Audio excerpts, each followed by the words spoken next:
Hello, everyone.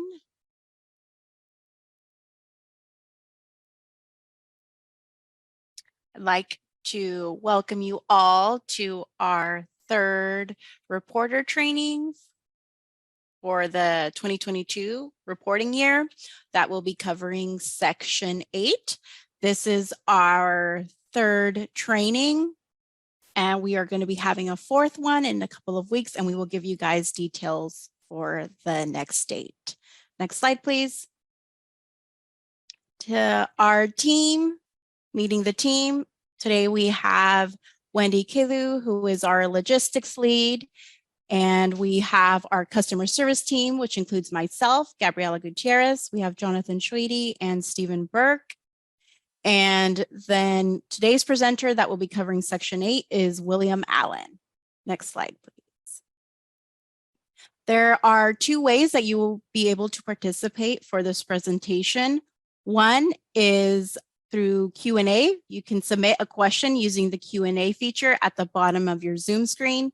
And two, you can raise your hand, and attendees, you will be given the opportunity to provide a verbal comment. We will be doing the Q&A portion at the very end of the presentation.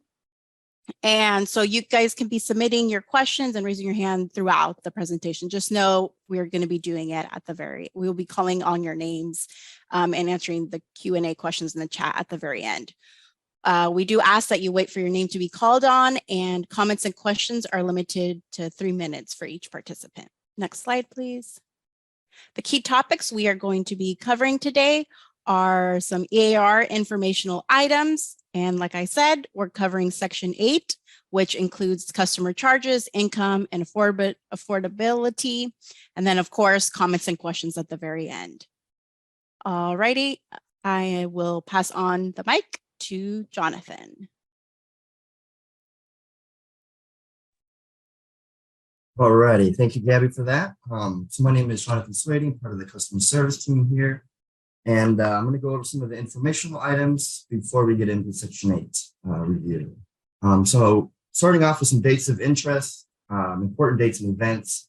These dates can be found on the homepage, so I'll go over in a bit. But as far as some dates of interest, as you know, the eAR was released March 13th of this year, and then the deadline is coming up in a little under a month on May 13th, 2023. We had a first brown bag, and then March 22nd, and the second brown bag was April 5th. And both of those have, the recordings are available online. We'll go over that in a bit. And of course, section number 3, our training brown bag number 3, we're going over section 8, which is today. And then coming up is going to be sections 9 through 18, and then submission. And that's going to be May 3rd. So make sure that you register for that. And then lastly, not sure where the slides went. You're going to need to present on your end, Gotcha. Jonathan. Okay, switching over here.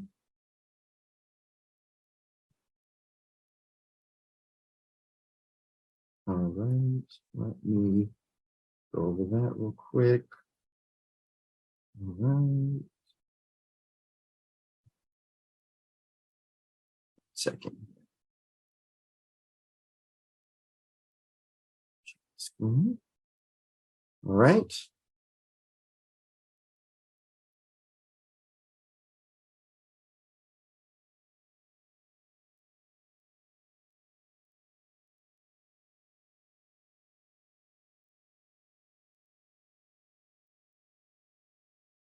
All right, let's get back to where we were.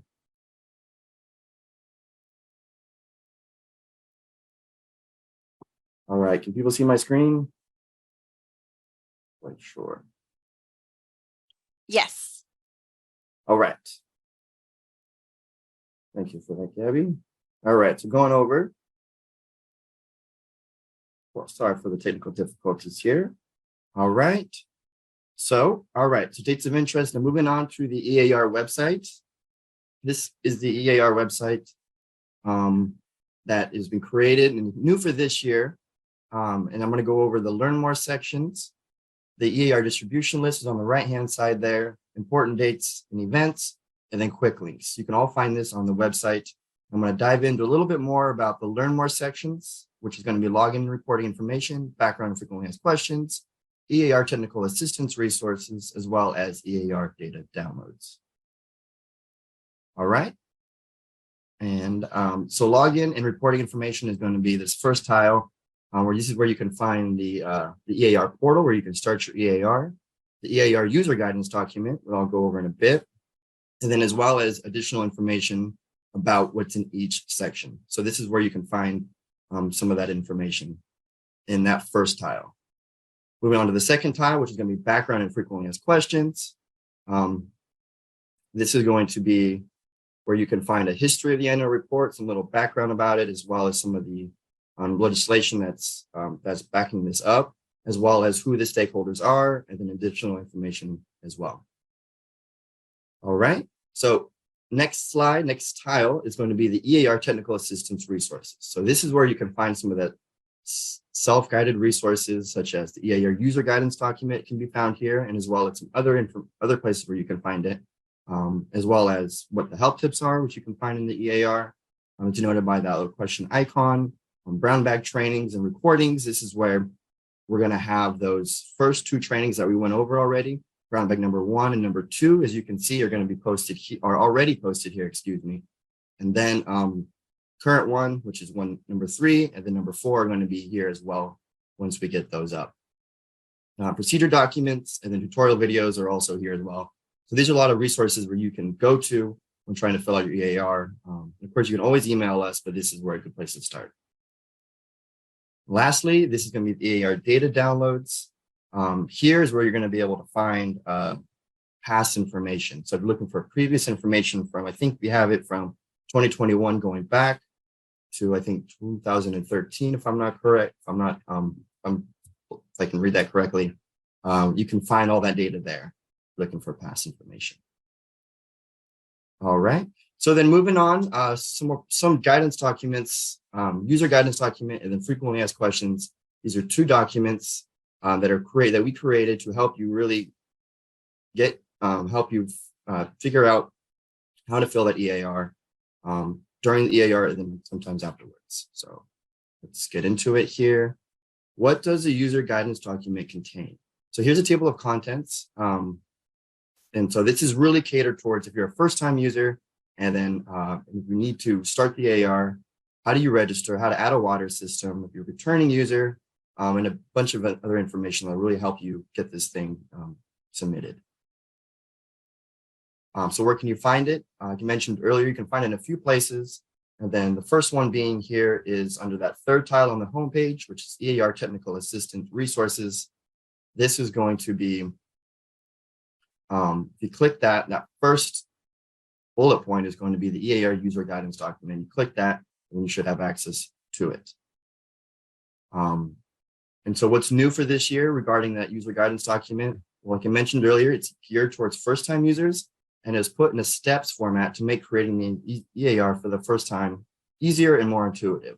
So for example, here I have a screenshot. Step 1, go to the eAR portal and then click, if you're a first-time register, click register and then never been before. Your box is denoted by the red arrow, and then you can proceed from there. And that's just an example of some of the steps on how to create your first eAR. Additionally, if you're already logged into the eAR portal, you can access the eAR guidance document by that on that homepage, the eAR reporting tab. You're going to have that first bullet point is going to be the eAR guidance document, and that second bullet point is going to be the frequently asked questions document, which I will go over in a bit. All right, so that frequently asked questions document that I mentioned, that's also available if you have further questions. This is a good place to start if you have, these are kind of a conglomerate of questions that we've taken over the years, and a lot of the big issues are trying to address here. So for an example, when is the report due? How can multiple users register for a water system to complete the eAR, and et cetera. A bunch of information here. So this is a good place to start if you're stuck. You can always reach out to us, but this is a good place to start.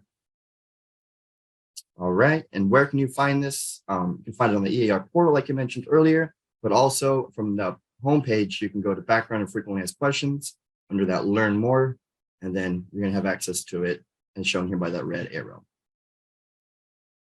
All right, William Allen is going to be coming up next. Go ahead and take it away, William.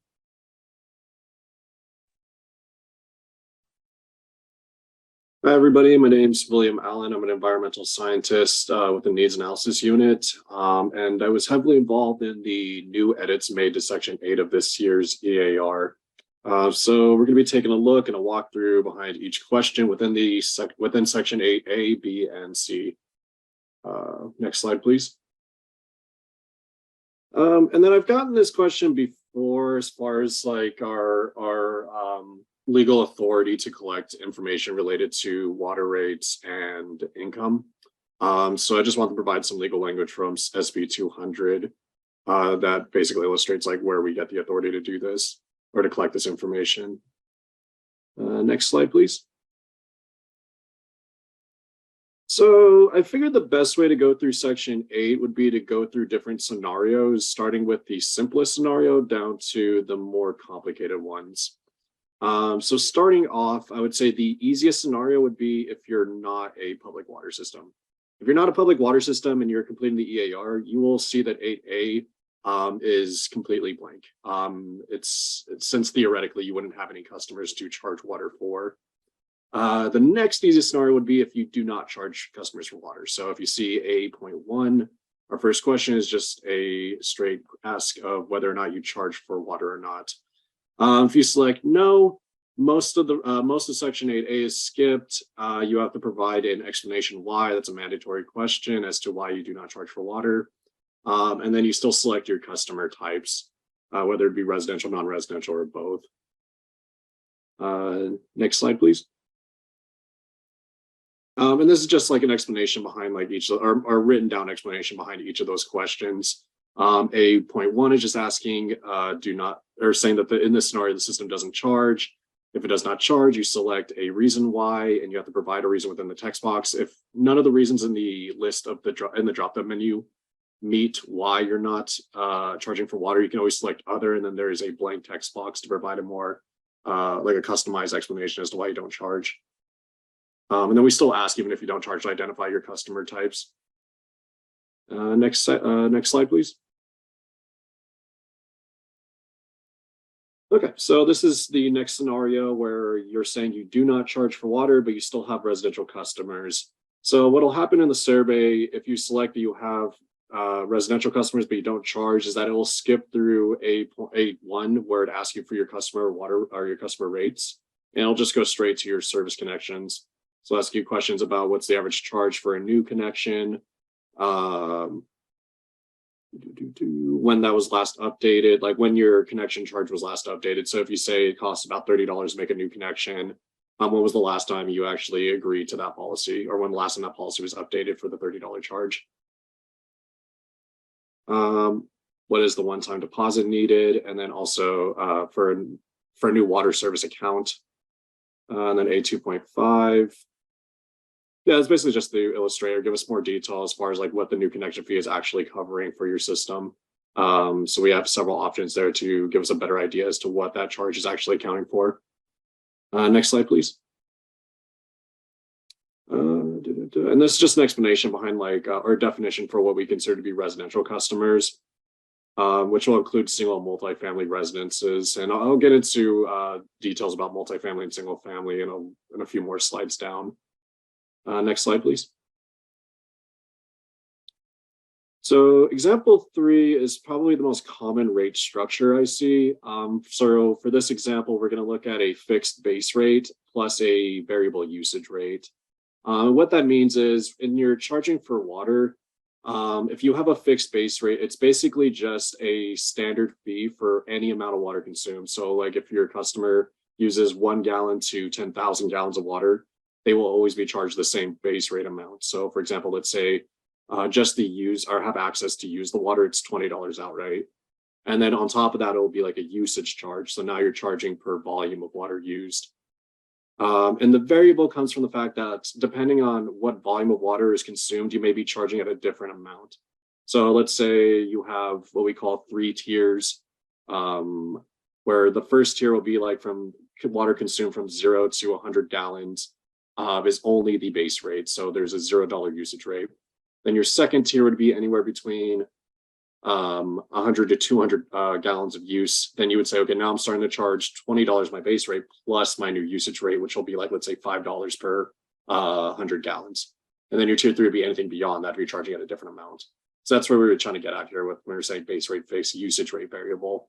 And you can use that same kind of logic behind the other definitions you see here. We have another base rate fixed, usage rate uniform, which is the same idea where your usage rate, or you have a usage rate on top of your normal charge, but it doesn't change depending on the volume of water consumed. And then we also have scenarios where the base rate will change depending on the volume of water consumed, but the usage rate will stay the same.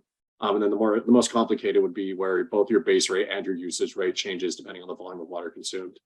But like I said, for this example, we're just going to look at base rate fixed plus usage rate variable. So here we're going to select that our billing frequency is going to be monthly and that our unit of measure for our table below is going to be in 100 cubic feet, which means all of your measurements and what you're actually reporting is going to be in units of 100 cubic feet. So just keep that in mind. Next slide, please. And this is just like a verbal example of what I just talked about as far as like the difference between like what a fixed base rate is and what a variable base usage rate would be. Next slide, please. So after going down to A1.6, we're going to start looking at multifamily and single family billing classes. So when reviewing some water system water rates, sometimes systems will differentiate between the residential customer base as single or multifamily. Typically a single family would be like an individual like living or dwelling or housing unit, and then a multifamily would be something like a complex such as like sorry, can you go to the next slide, please? I think I have some better examples there. Yeah, so just like an apartment or condominium. And then can you go back to the previous slide? And sometimes what I've also noticed is that usually multifamily and single family billing classes are differentiated by meter size. There's not really like a standard rule of thumb for like where you'll see like a difference, like a single meter size for single family and a single meter size for multifamily. You'll just see that like if it's on your bill, they might differentiate based off of the meter size itself. So that's something to look out for. So in our example, I'm going to say that yes, we do have multifamily and single family billing classes. And now it's asking for tiers. And I mentioned that before. So tiers are just your you'll just count it as like your different volumes of consumption where your usage rate will change. So right now I'm saying 4 tiers for my single family and 4 tiers for my multifamily. We made it so you can select different tiers depending on your billing class, because I've seen some water rates where they'll have 4 tiers, for instance, for their single family, but there's only like one standard rate for their multifamily billing classes. So we try to accommodate for that. So you just pick the drop-down menu. I believe we removed the 1 option. If you just have like a 1 tier, you just leave it as pick 1. It'll just be the default option within the drop-down menu. And then next slide, please. Next slide again. So this is the dreaded water rates table that we developed. We have tried to implement some quality of life changes to this table, where you'll see that these boxes outlined in red, they've been removed to help visually explain like what you're reporting. So we'll go through this line by line. So we said that we had 4 tiers for my single family. So let's say my base rate is going to be $25. No matter how much you consume, you're always going to pay $25 per month. So now we're going to look at the different tiers. And what you want to do is you want to report your top unit of measure for your volume that differentiates each of your tiers. So for this instance, we're saying from 0 to 400 cubic feet of water. We're reporting the 4 because that's technically where the tier ends, and the next tier begins at the 4 to 12 mark, and then the tier after that will be from 12 to 18.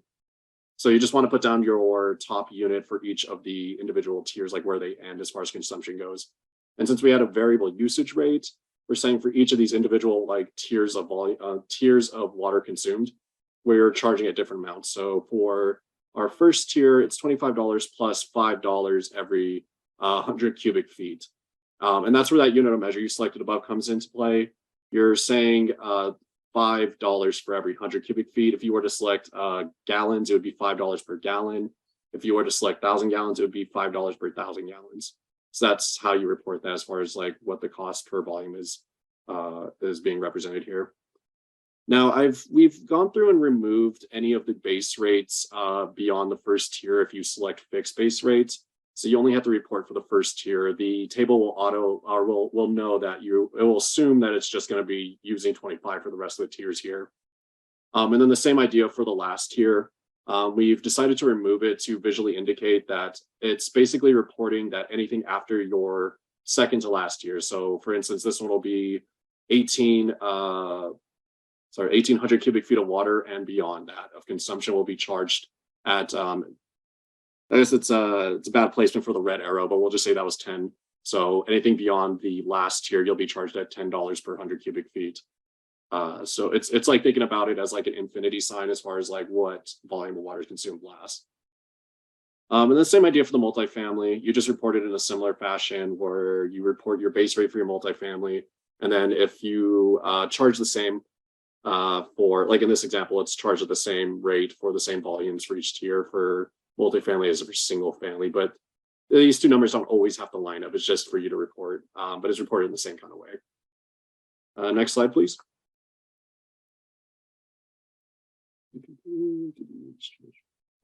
And then we do have another question that will ask if your rates have changed in between years.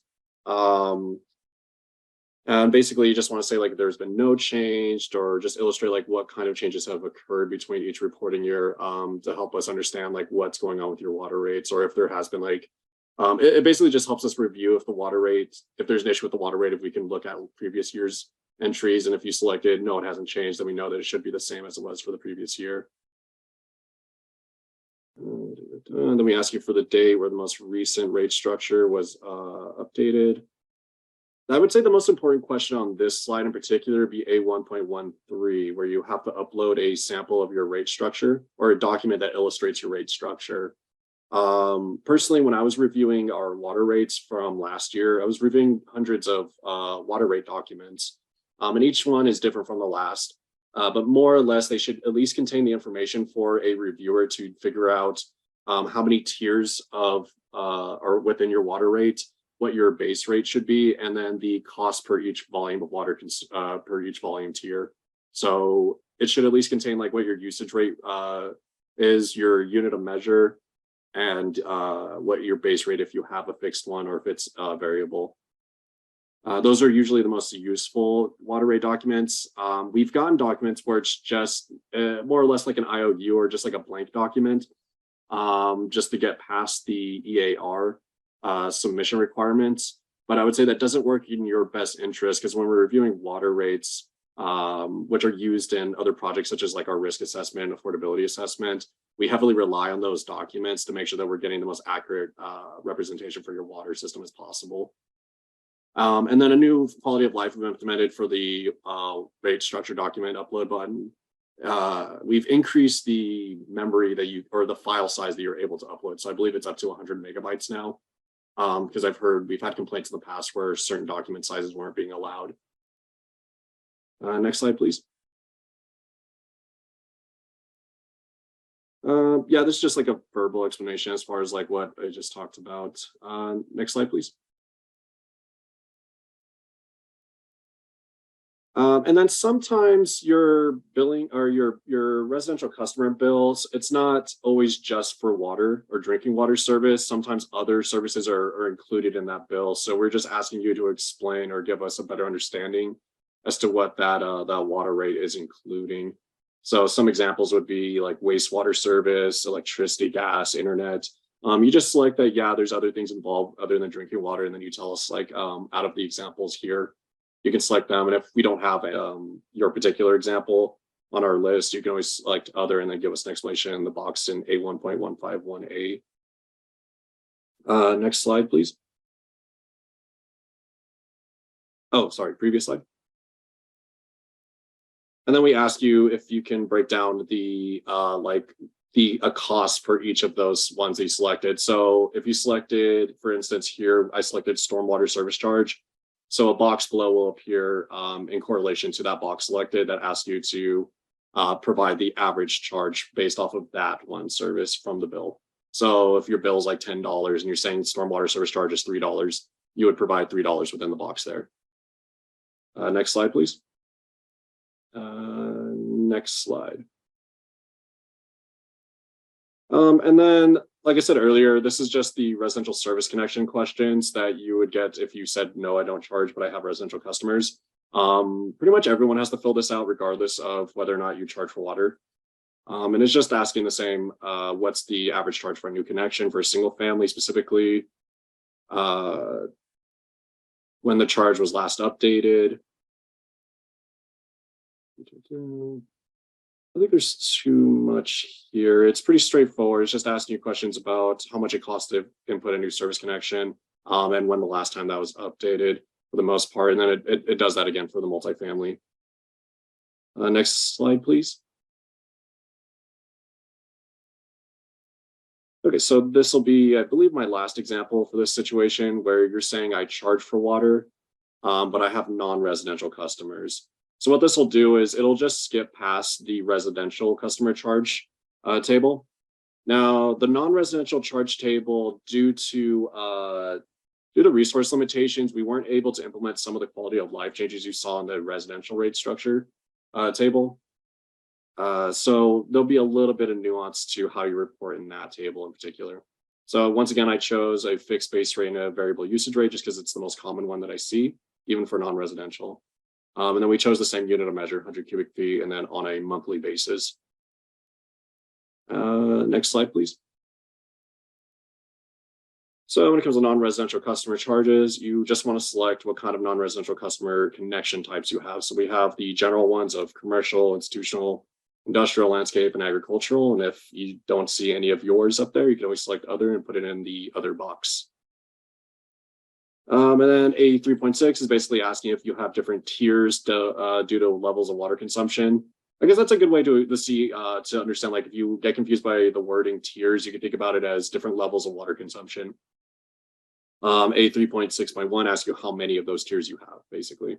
So for here, we're saying, yes, we have multiple tiers. There are 3 tiers in total. Next slide, please. So this is the nuance part. We do not hide the, if you for base rate, for instance, if you have a fixed base rate for every tier, we do not hide any ones after the first tier. So how you would go about this is you just leave those other 2 tiers blank if it's just fixed. The table will know that we will know what you mean if you say 20 at the top and then don't report anything else. We'll just assume that the other tiers are also at $20. And instead of reporting, I see a lot of confusion as far as like if you leave the last cell in the table for the last unit of measure, because we understand what you're trying to say is that you have 3 tiers, and then after 100 cubic feet of consumption, any amount after that 20 mark will be charged at $5.25. So it's basically like from 20 to infinity. So you don't want to provide a cap on that, because like if you put a 40 at that bottom cell, it'll tell us from 20 to 40 you're charging at $5.25. But anything beyond that, we don't actually have an amount to determine. So you want to leave that last cell blank to indicate that that's just like an open volume amount. Next slide, please. Okay, now we're getting into section 8B, which is income. One of the newer questions we added was just to go into detail about what's the reporting period that you're providing for us, whether or not it's just the standard calendar year or a fiscal year. If you select fiscal year, it'll basically give you the option to select the starting time and ending time. As you can see the example below, we started on July 1st, 2018, and we ended on June 30th, 2019, instead of a standard calendar year. Next slide, please. Okay, and then we'll start getting into the breakdown of income. So B1.1 basically asks you what is the total amount of revenue you collect from your residential, which is the combination of both your single multifamily customers from water services. So basically your water bill, your basic water bill, like how much that accumulates after a year from your residential customer base. B1.2 is a similar question, but it's asking from your non-residential customer base, how much revenue you accumulate from water bill, from the water bills given to your non-residential customers. B1.3 is your other fees and charges from residential customers. So this will include, I have a couple of examples. So this include like things like late fees, notice fees, penalties, shutoff fees, reconnection fees, and bounce checks. Basically just anything that isn't directly related to the drinking water charge. B1.4 is a similar question, but involving non-residential customers. Next slide, please.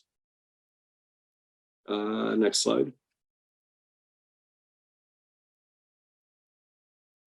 B1.5 is asking if you collected funds from a governmental transfer, such as like a county, so just like money transferred from the county general fund to the water system. If you say yes, then you'll see the box below B1.5.1 that asks you to specify exactly what kind of interfund was transferred into your system. Next slide, please.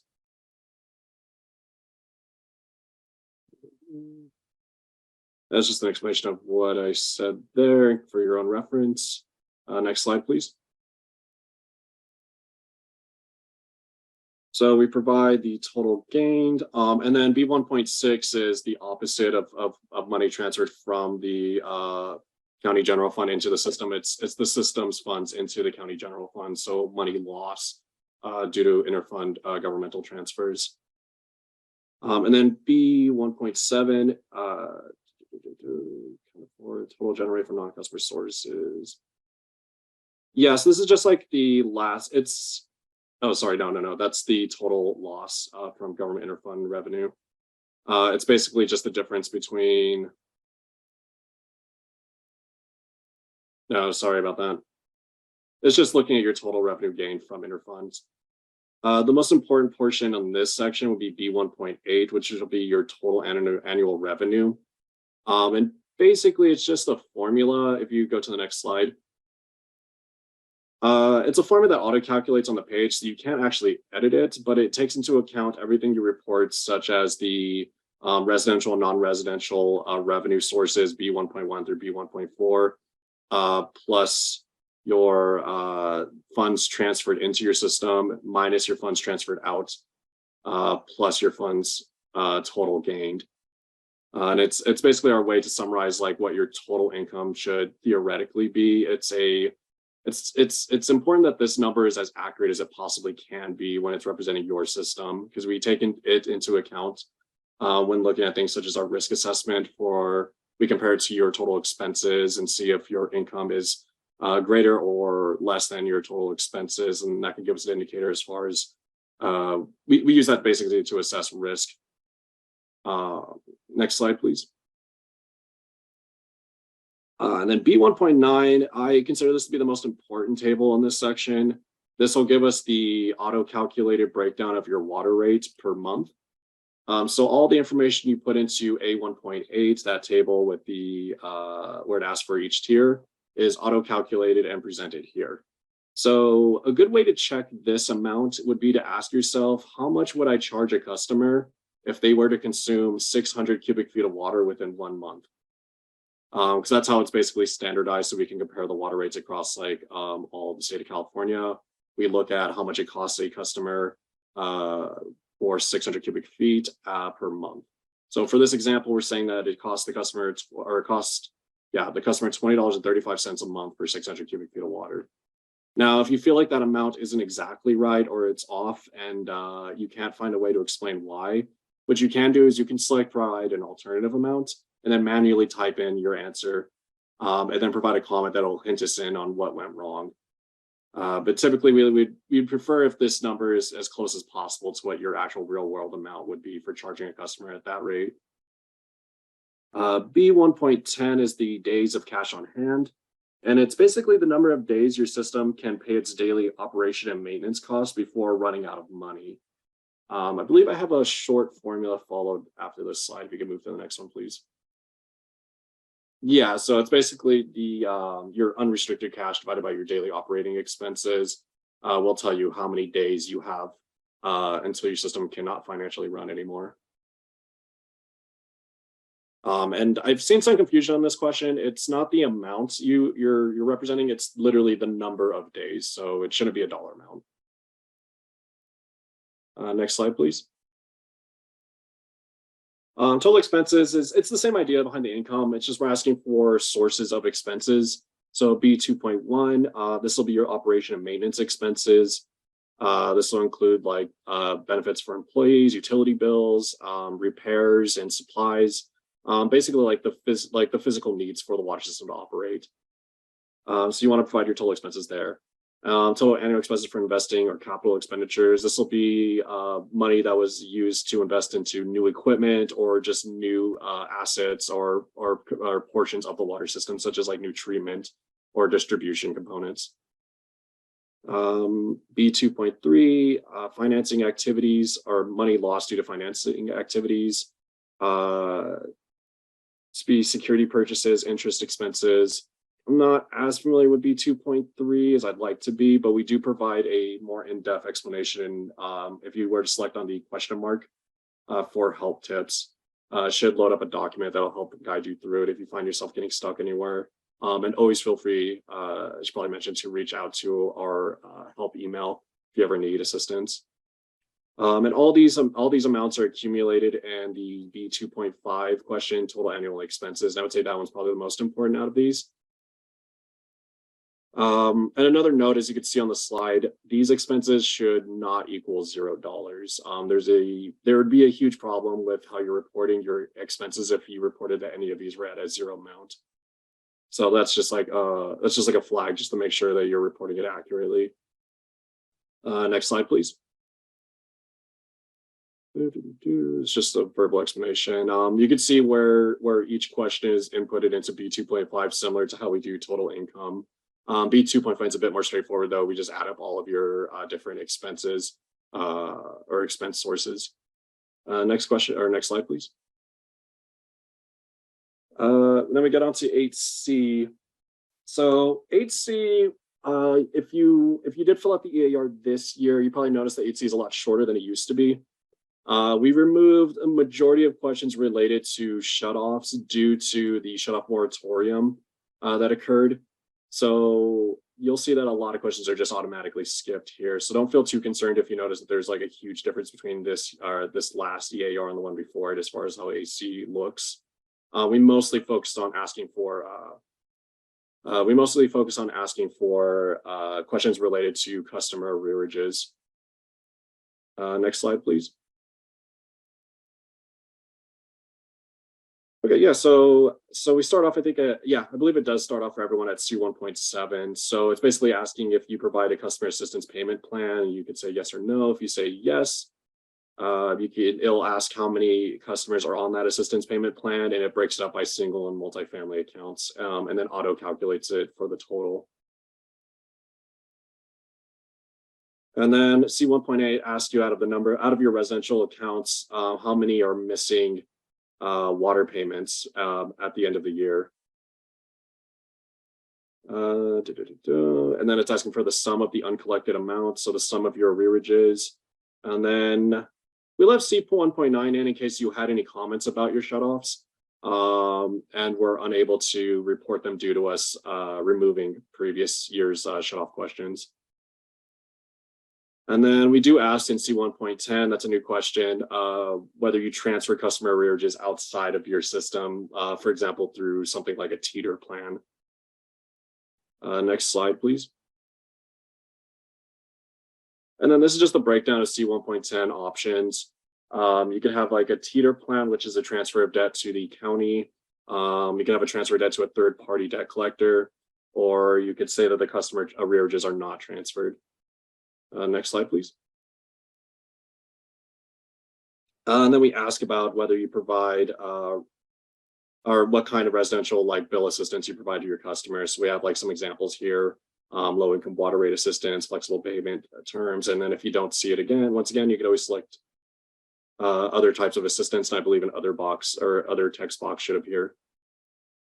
Next question or next slide, please. Next slide, please.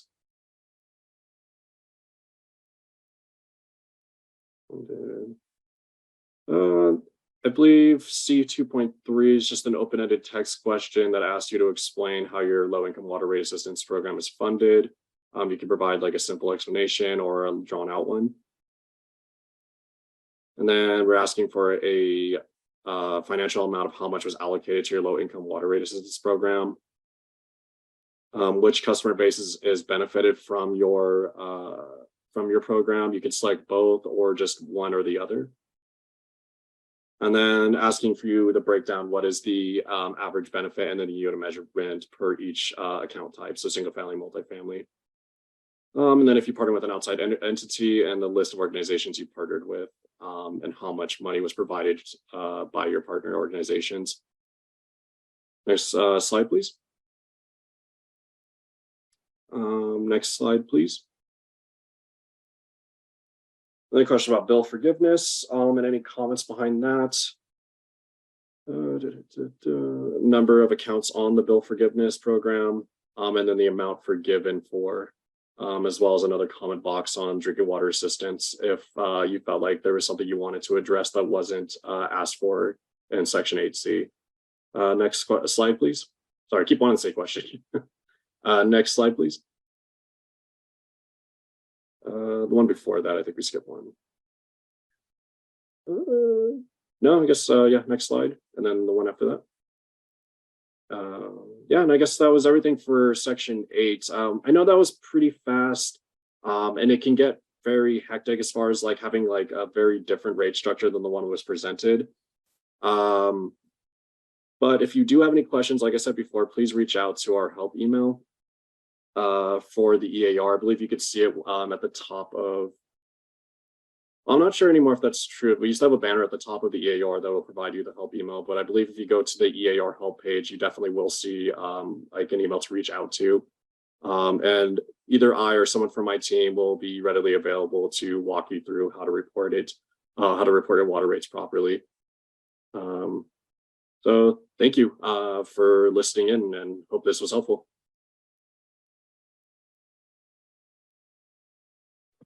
Thank you, William. Our next training is going to be on May 3rd, 11:30 to 1, and it's going to cover sections 9 through 18 and submission. So make sure that you register and we will see you at the next training. Next slide. Alrighty, Wendy, I'm going to pass the mic to you. Thank you, Gabby. So we have a good amount of questions to ask, but before I start the Q&A, I want to call on Erica Gomez, had their hand up. So if you'd like to speak, please unmute yourself and ask your question. Hi, can you hear me? Yep, we can hear you loud and clear. So I had a question regarding the rate structure. Some of us have a tiered rate and it's variable based on usage, but the base rate may also be variable based on meter size. And I don't see anything that accommodates that. So I was wondering if you could speak to how that should be treated. Will, that would be for you. Yeah, it sounds like on the get-go, it sounds like you have a variable base rate and then a variable usage rate. Is that correct? Yeah, it is variable based on meter size, but it doesn't change based on consumption though. Trying to think. So you're saying, I can help out. gotcha. You would choose your most common meter size for your residential connections and go with that rate structure. Sounds good. Thank you. Yep. And Erica, if you can lower your hand, that'd be great. Thank you.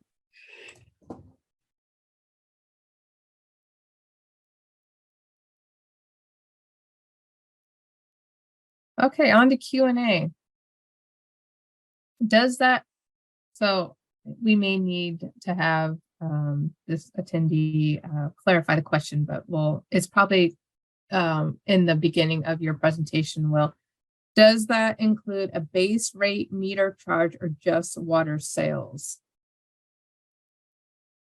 Can you deduce what the attendee's getting at? Yeah, I prefer they to explain a little bit more about what they mean by water sales. Usually what we mean by base rate, it's just like your standard rate of charge for water usage itself, not on top of like the volume used.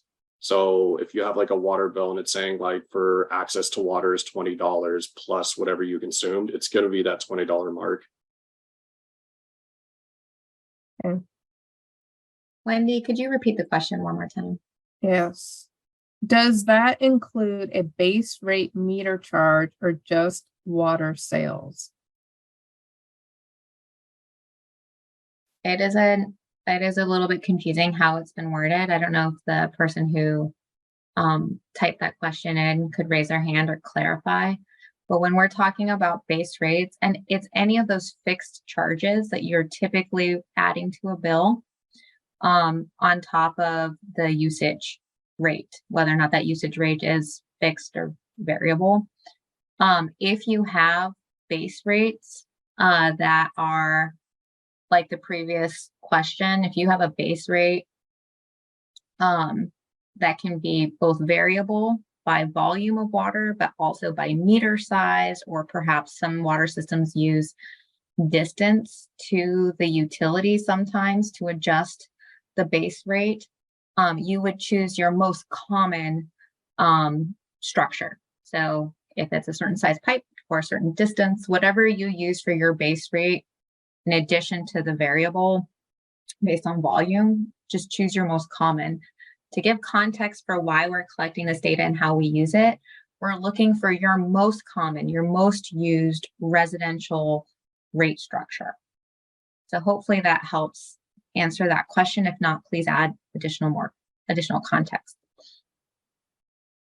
Thank you. And for those who don't know Kristen is the manager of the needs analysis unit who works with us to get these questions that we just went over today into the eAR, and they utilize this data extensively for their analysis. So I believe there's a question further down, Kristen, that you may be able to add a little bit more detail to that. I also want to answer a couple questions or let everyone know on this call questions that I already answered, but so everybody knows. Copies of the slides deck will be posted to our website along with the recordings. The first 2 session recordings have been posted, just the slides have not. So we'll be getting those up onto the website here shortly. Okay. Next question. If our water rates changed on January 1st, 2023, are we to report rates for 2022 or for 2023?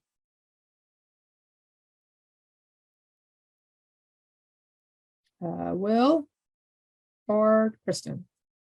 I believe you'd be reporting the rates for 2022 because usually it'll be the we're usually asking for the previous year's data because that would be the reporting year. That's correct. And you can either choose fiscal or calendar year, but we're looking for the previous year's data. Should a tier table appear if conservation-based billing is selected? Did they mean allocation based? Brack Smith. Oh, great. They raised their hand. Hey, good afternoon. Hopefully you guys can hear me. Yeah, I do mean allocation-based billing. Okay, got you. Yeah, due to the complications that come from like allocation-based, because it's wildly different between like systems that choose that, we don't actually have a table available, so you will not see a table. So the problem I'm running into with that is it's auto-populating section B 1.9 with some values, and I don't know if it's related to that. If you can reach out to our help email, because that sounds like I'll have to work with you individually to troubleshoot the issue. Okay, sounds good. Thank you. Okay, thanks, Brack. Next question. Where am I? Is it mandatory to upload rate structure documentation?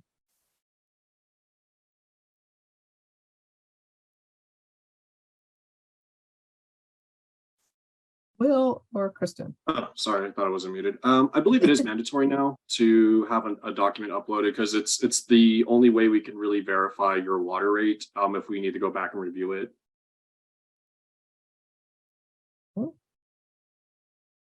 Our base rate is based off meter size. Is that considered variable base rate?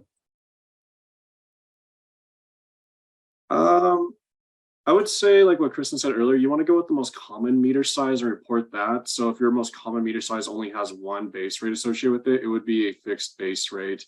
Now, if you mean that your meter size is different between your single family and multifamily customer classes, you could still say fixed base rate, but you would just select for table A 1.8, you would just select the it would be a different base rate depending on on the single family compared to the multifamily portion of that same table. No, if their base rate is variable based on the volume of water consumed, they'd use that. But if their base rate is purely based on meter size, they'd choose a fixed base rate and use their most common meter size to complete the table.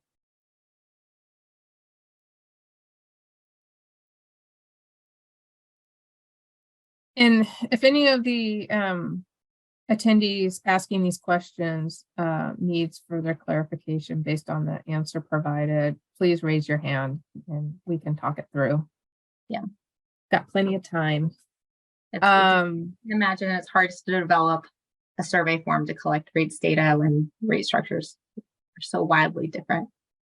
So we appreciate your patience as we try to help you with this. We have an infrastructure charge for repayment of loans to complete infrastructure repairs or replacement. Should that go under other or other charges? In the rates table? Do you know? This is an or is that in, because if that's an it sounds like a fixed fee on their bill. So I'd include that in their base rate number. I'd add it on there. Okay. Do we include dollars and cents or just dollars? Just dollars, unless you want to get that granular. I would just round it up to dollars. So everybody has experience doing their taxes, even though it's some parts of this, I think all of California, maybe some parts of the state, it's due April 18th, but just round up and round down, right? Your taxes. Is that correct, Kristen? I can't remember how the survey works. We do include cents if it's provided by the user, but if you want to round up or down, go for it. Okay. The way that we do our calculations for the risk assessment, we use whatever available data is provided to us. That's really up to the reporter. I mean, I would just add that like our amount that we have presented is an auto-calculated amount. So if the cents value isn't exactly what your number would come out to be, as long as like the dollar value is within the ballpark, I would say then it would be a good estimate. Or like a good way to like estimate, a good way to judge whether that's a good estimate. If you operate multiple systems, how do you report overall revenue? That's the first question. So I'll let someone answer the first question, and then I have the second question. So I know some of the larger systems also have this issue where there's multiple water systems underneath a controlling entity. What we ask you do is if you're not able to break it up by water system right now and how you're currently tracking your finances, the best next step would be to break up your data proportionally. You can either use number of service connections or population served to try to approximate those values per water system. And I would just use a comment in the survey to note that that's what you did in order to complete your eAR. And someone's hand popped up, so I'm going to go ahead. I'm thinking it might be in regards to this. I'm going to go ahead and allow that person to talk, and that's Stacy. So go ahead and unmute yourself, Stacy. Can you hear me? Yep. Okay. Okay. So I work for one of a county, basically, and we run several water systems and several wastewater treatment plants, wastewater pump stations. I have no way to break up the revenue that way on operating costs and expenses. There's just no way possible that I could break it up like that. It's not charged that way. So how do I complete this form if I can't put zeros in some of those columns? And there was another one about like financing fees and stuff like that. I think for like loans and stuff like that, and which we don't have any of that. And you also said that you couldn't put a zero in that column. I don't know how I'm going to complete the revenue section on this. It's kind of daunting. I feel your pain. I think there's definitely an expectation from the state that finances and tracking this type of data per water system is definitely important and needed. I think if you were to reach out to us, we're happy to troubleshoot with you to try to identify the best approach given the data that you have. I think the best we can do, because we've talked to other systems, there's a few across the state who have similar issues with kind of tracking their data. We can try to come up with an approach to approximate this information. But I think it is important moving forward that your county tries to explore opportunities for starting to track this information at a more granular scale. Okay. So we can work We with don't you. even get individual electricity bills or gas bills for any of our sites. It's I think we've used a few different methods to help water systems try to parse it out before, so we're happy to troubleshoot that with you. okay.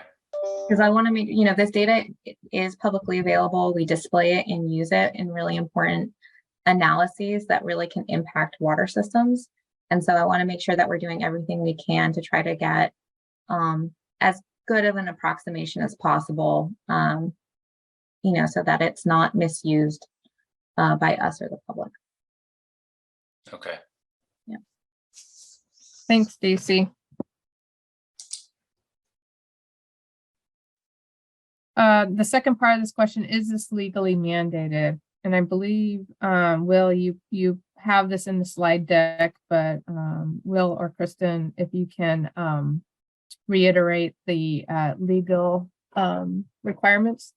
Yeah, it's in the slide deck. I think we often get the question of, do you have the authority to collect this data? And we do have that published in a few places. If you would like to talk to our attorneys about that, we can connect you with our OCC, our office that deals with those questions. So feel free to email us and we can connect you to our attorneys if you want to dig in there.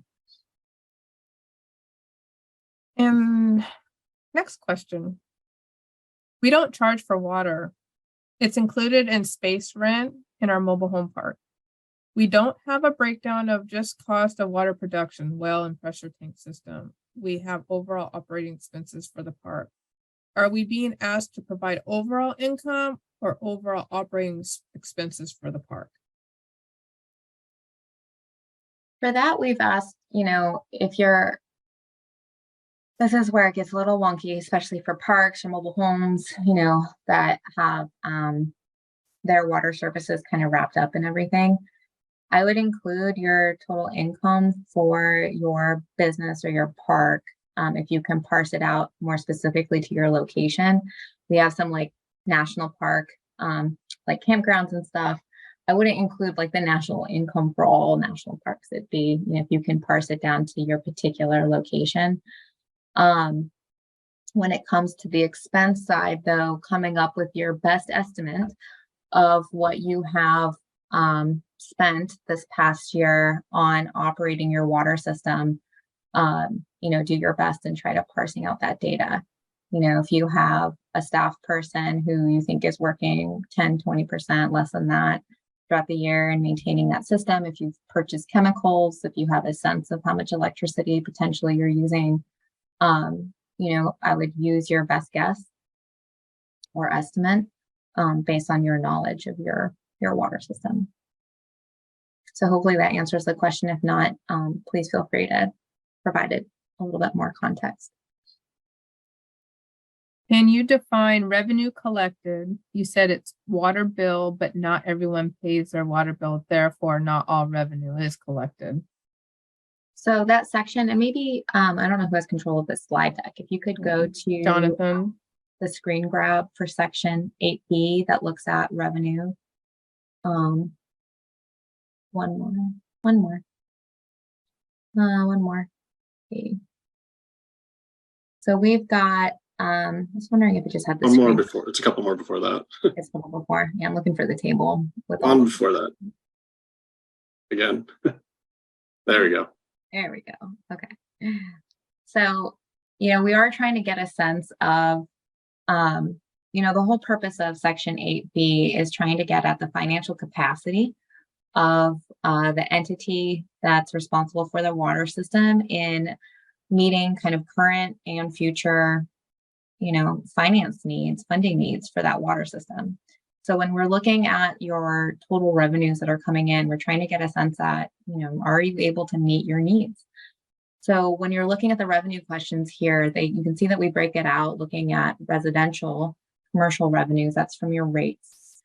If you have other revenue sources, like you don't charge directly for water, but you are collecting rent, or you're collecting entrance fees, or some other type of revenue that you are ultimately relying on to maintain and provide drinking water, then you'd be providing that data in this section. We total it up for you at the end.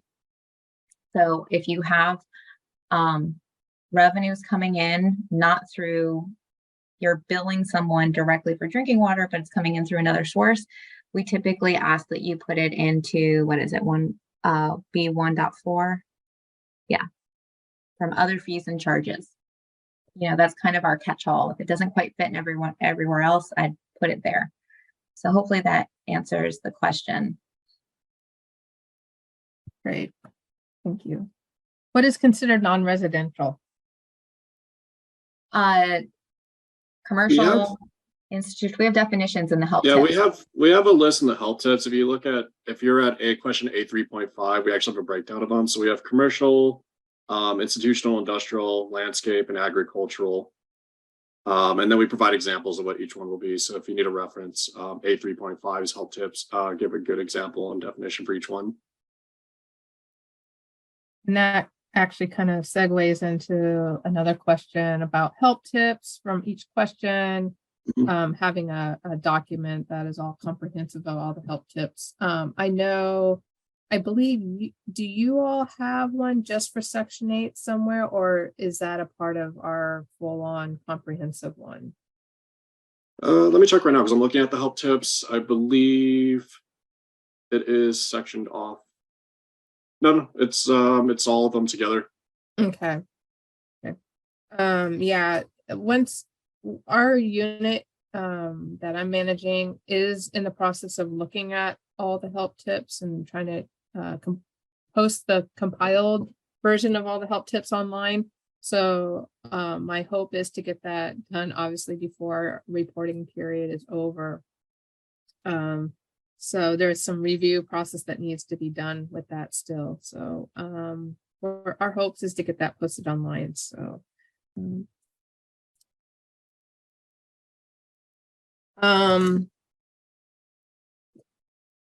next question, are wholesale interconnect services considered non-residential? Kristen, that might be one for you. Yeah, they would be. If it's, especially if it's, we've got a few wholesalers that actually do serve residential connections. If that's not you, then no, you don't have residential. So it's yes, especially if they're wholesalers. Correct? I believe so. You'd have to reread the question for me again. Are wholesaler interconnect services considered non-residential? Yeah. As long as they're not serving any residential customers, then yeah. Okay.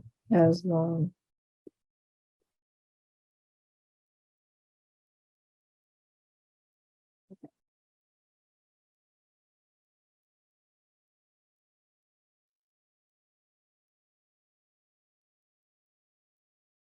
Bear with me, I'm just typing out the question. Can we estimate these figures in income statement if audit has not been completed yet? Yes.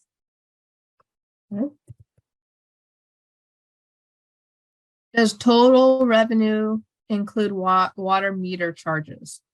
Yeah,